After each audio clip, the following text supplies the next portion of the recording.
আসসালামু আলাইকুম। আশা করি সবাই ভালো আছেন। আজকে আমাদের গ্রামের বাড়িতে মাছ কেনা দেখাবো, কিভাবে মাছ গ্রামে নিয়ে নিয়ে বিক্রি করে জেলেরা। যে মাছ নিয়ে আসছে, মাছ বিক্রি করবে। এখান থেকে আমরা তেলাপিয়া মাছ দেখেন, একদম তরতাজা তেলাপিয়া মেপে দিচ্ছে তিনটে, একটা প্রায় 1 কেজি, কিছু কম আছে। ওই দেখেন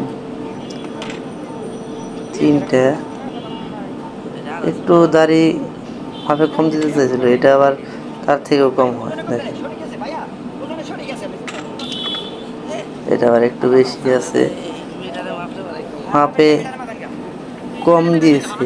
আমি একটু বুঝতে পারছি, এর আগেও আমি শুনছি উনি মাছ মাপে কম দেয়।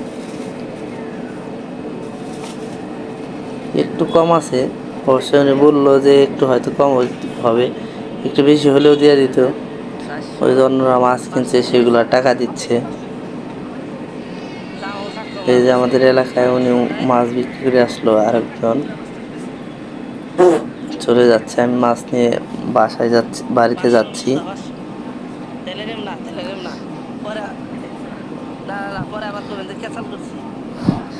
মাছের দাম আবার বেশি চাচ্ছে, বলছে একটা, এখন আবার বলতেছে মাছের দাম বেশি দিতে হবে। এই জন্যে ভাবছিলাম মাছ আর নেবো না।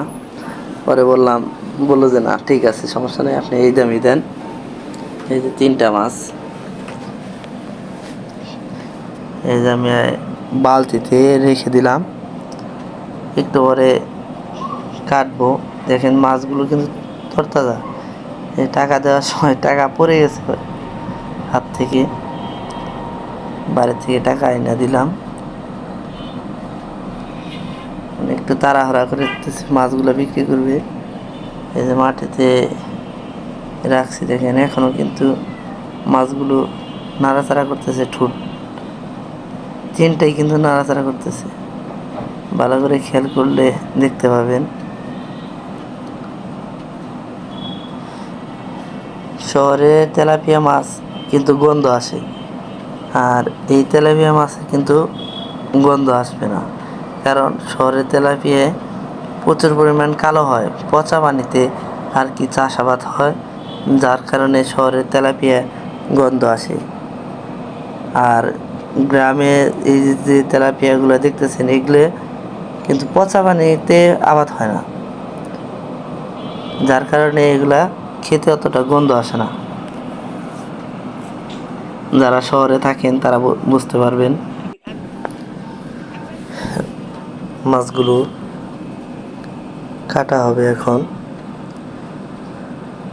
এই দেখে মাছগুলো কাটছি। যারা শেষ পর্যন্ত ভিডিওটি দেখলেন তাদের সবাইকে ধন্যবাদ। সবাই ভালো থাকবেন। আল্লাহ হাফেজ।